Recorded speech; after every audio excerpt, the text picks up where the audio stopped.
안녕하세요. 손인도 노무사입니다. 본 영상은 미국에 취업하는 근로자가 회사에서 겪을 수 있는 근로관계 전반에 대한 핵심적인 내용을 안내함으로써 부당한 대우를 받았을 때에 근로자가 적절하게 대응할 수 있는 이정표 내지는 가이드라인을 제시해 주는 것을 목적으로 제작하였습니다. 목차는 다음과 같습니다. 근로계약 체결 및 부당해고, 휴일, 휴가, 보험 및 퇴직금 관련, 근로자 보호 관련 순으로 본 영상을 제작하게 되었습니다. 우선 근로계약 체결 및 부당해고에 관한 내용입니다. 미국은 크게 연방법, 주법, 지역법으로 구성이 되며 연방법은 미국 전체에 걸쳐 적용되는 법, 주법 내지 지역법은 주별로 적용되는 법을 의미합니다. 이때 주의해야 할 부분은 지역법과 주법이 모두 존재하는 시 또는 카운티에서는 지역법,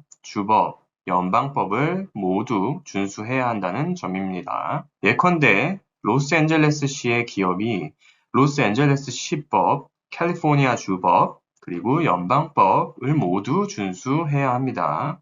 본 강의로 모든 주나 지역의 법을 아울러서 말씀드리기에는 제약이 있기 때문에 연방법, 그리고 특수한 상황에서는 캘리포니아주 법을 위주로 설명드리겠습니다. 고용계약의 의미입니다. 고용계약은 임의고용과 고용계약서로 나뉘게 되는데 임의고용은 미국에서 가장 보편적인 고용관계입니다. 우리나라와 달리 미국 기업은 일반적인 상황에서 근로자를 채용하거나 해고할 수 있으며 해고의 예고 없이 임금, 근로시간 등의 근로조건을 일방적으로 변경을 할 수 있습니다. 물론 근로자 역시 자유롭게 사직의 의사 표시를 할 수도 있고요. 이 경우 기업은 통상 취업통지서 (job offer letter)라고 하죠. 이 취업통지서의 고용관계를 임의고용으로 명시합니다. 고용계약서가 없는 경우 법적으로는 임의고용이라고 보고 있습니다. 회사마다 임의고용자들에 대한 지침이 별도로 존재할 수 있으니 이에 대하여서는 각 회사에 취업한 뒤에 추가로 확인하시기 바랍니다.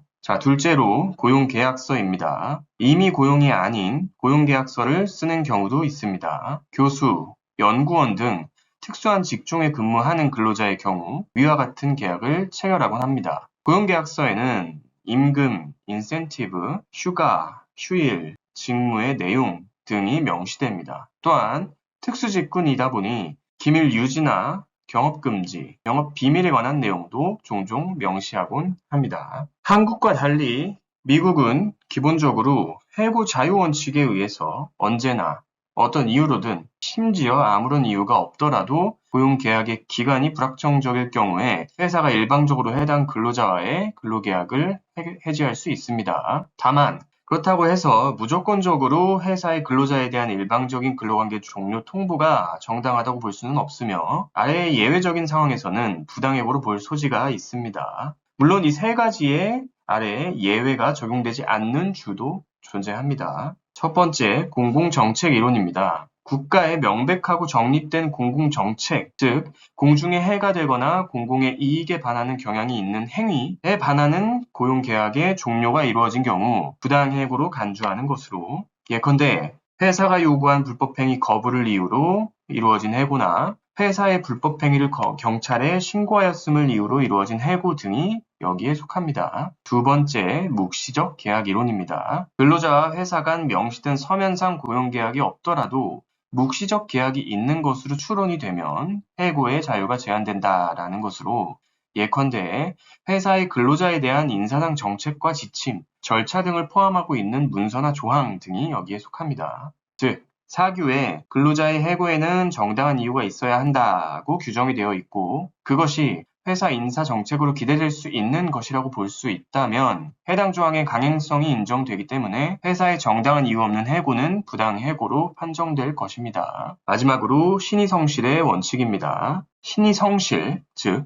계약상 당사자 누구도 계약의 상대방이 계약을 통해 이익을 얻을 권리를 해치는 행위를 하지 않을 것을 의미하는 그 신의성실의 원칙에 의해 부당하게 고용이 종료된 경우에도 충분히 부당해고로 인한 회사의 불법 행위를 주장할 수 있습니다. 일부 신의성실 원칙의 위반이 해고자유 원칙에 대한 예외로서의 기능을 한다라고 보고는 있는데 아직까지는 여전히 대부분의 주에서는 위 원칙에 의한 해고 자유 제한의 법리를 원용하고 있지는 않습니다. 자, 그렇다면 부당해고를 당했을 때 근로자가 대응할 수 있는 방법에 대해서 한번 알아보도록 하겠습니다. 미국은 부당해고, 임금 미지급, 직장 내 괴롭힘 등 밑에서는 이제 부당행위라고 하겠습니다. 이에 대한 문제 해결을 위해서 근로기준감독국을 두고 있어요. 그리고 이민의 신분에 관계없이 해당 기관에 노동법 위반 사항을 신고할 수 있습니다. 부당행위를 당한 근로자는 그 행위가 있은 뒤 6개월 이내에 해당 근무지에서 가장 가까운 곳에 위치한 노동청 지역 사무실에 신고서 고발장을 작성 및 제출해야 합니다. 노동청 지역 사무실과 산업관계부 근로기준감독국 홈페이지에서 양식을 얻을 수 있으며 노동청 사무실에 직접 가서 신고서를 작성 및 제출하셔도 됩니다. 접수 후 담당 감독관이 해당 신고서 고발장을 검토한 후에 고용주에 대한 조사 여부를 결정하고 이후 협의회 또는 청문회를 통해 결정화된 그 서면 문서를 우편으로 발송함으로써 사건이 종료가 됩니다. 두 번째 주제는 휴일, 휴가입니다. 먼저 유급휴가입니다. 우리나라와 달리 미국은 연방법에서 유급휴가를 의무적으로 부여하도록 정하고 있지 않으며 통상 회사에서 사규에 휴가에 관한 내용을 구체적으로 정하여 운영하고 있습니다.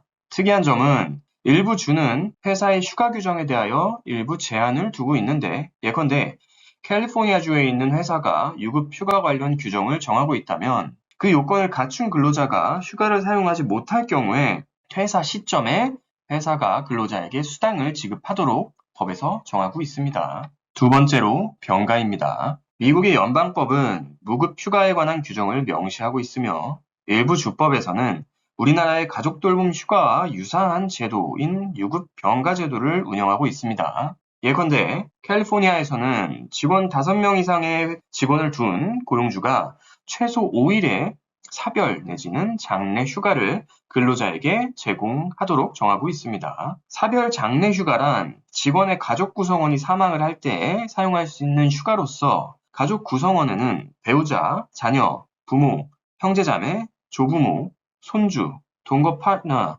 또는 시부모가 포함됩니다. 고용주가 사별, 장례 휴가 정책을 갖고 있지 않다면 5일의 휴가를 무급으로 제공해야 합니다. 다만 직원이 원할 경우 사별 장례 휴가 기간에 직원에 적립된 다른 유급 휴가를 사용할 수 있습니다. 마지막으로 휴일입니다.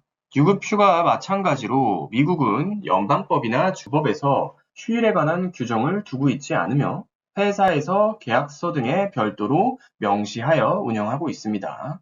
우리나라는 관공서의 공휴일, 예컨대 3.1절, 광복절 등과 같은 그런 공휴일을 유급휴일로 정하고 있지만 미국은 실제 관공서만 연방휴일, 즉 마틴 루터 킹의 날, 독립기념일 등과 같은 그런 연방휴일을 유급으로 정하고 있어 사기업인 회사에서 반드시 그 날을 유급으로 보장해야 되는 것은 아닙니다. 세 번째 주제로 보험 그리고 퇴직금 관련입니다. 첫 번째, 건강보험입니다. 연방법에서 정한 바에 따라 전년도 기준 6개월 이상 그리고 상시 50명 이상의 풀타임 동급 이상의 근로자를 고용하고 있는 회사는 95% 이상의 직원 및 부양자에게 최소한의 필수 의료보험을 제공해야 합니다. 현재 즉 2023년인 시점에서는 개인이 건강보험을 가입할 의무는 없으며 통상 회사를 통해 건강보험에 가입을 합니다. 물론 근무하는 주에 따라 위 상황이 달라질 수는 있습니다. 예컨대 비자 형태에 따라 건강보험 의무 가입 여부가 상이하며 캘리포니아의 경우 면제 대상자를 제외한 나머지 근로자가 건강보험을 가입하지 않으면 벌금을 부과하고 있습니다. 두 번째, 연방사회보험제도 및 의료보험제도입니다.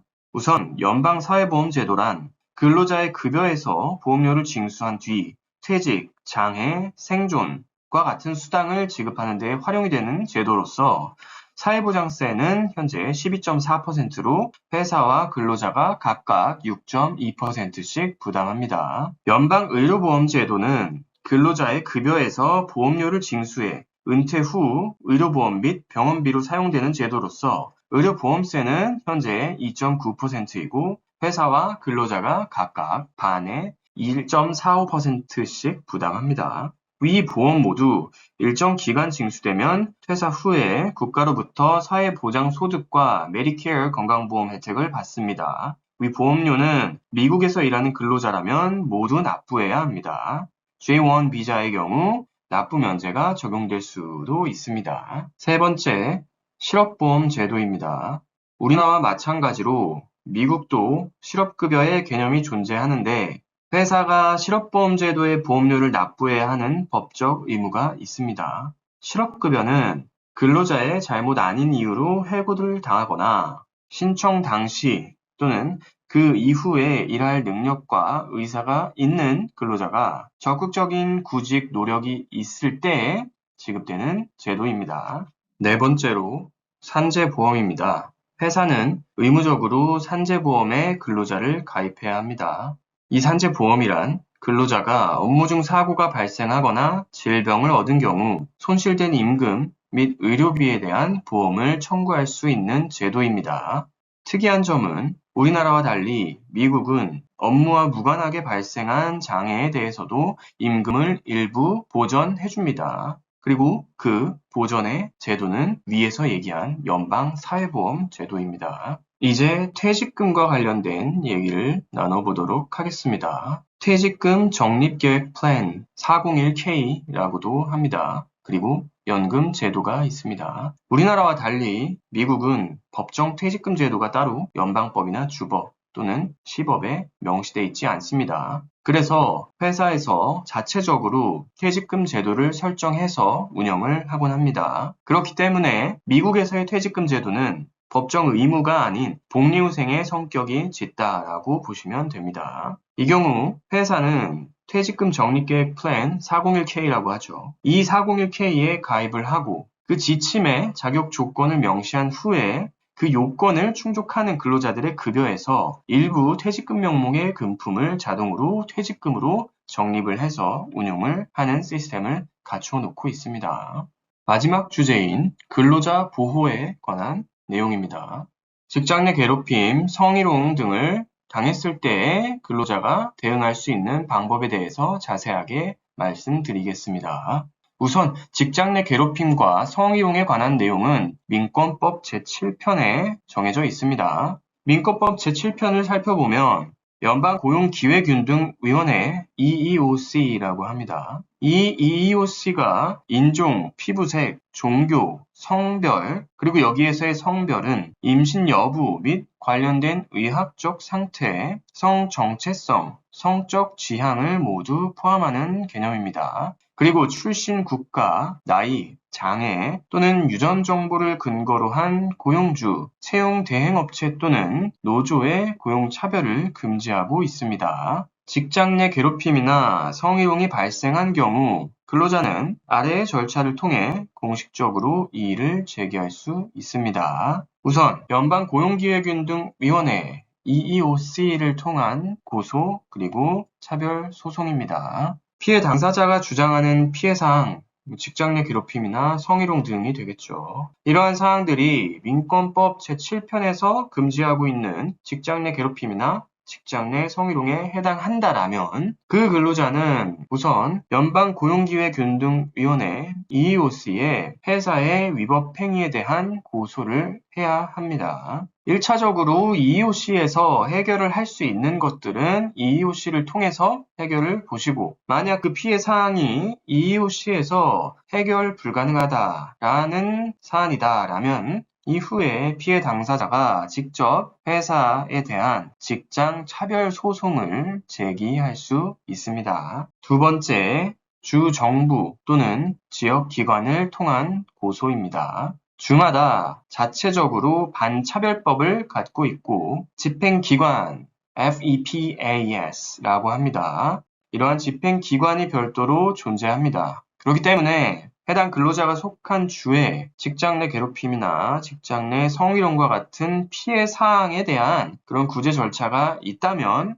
이 역시 EEOC를 통한 구제 절차와 별개로 이용할 수 있습니다. 다만 FEPAS에 고소를 하는 경우에는 연방법이 적용이 되는 경우에 EOC와 함께 자동적으로 이중 신청이 되므로 양 기관에 모두 신청할 필요는 없습니다.